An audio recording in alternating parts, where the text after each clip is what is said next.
মনে রং লেগেছে টুনি নাকি সিনেমার নায়িকা হয়েছে।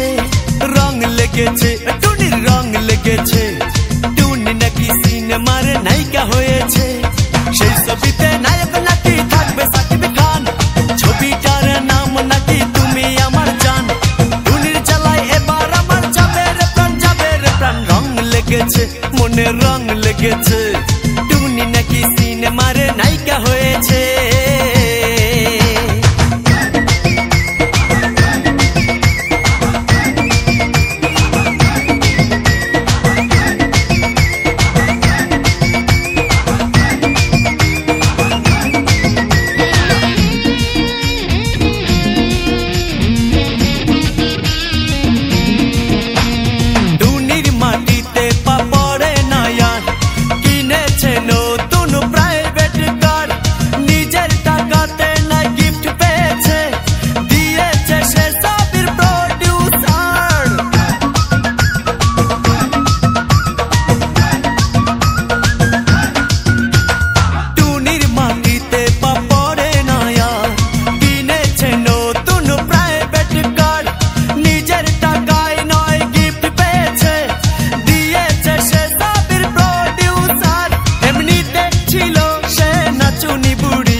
মনে রং লেগেছে টুনি নাকি সিনেমার নায়িকা হয়েছে।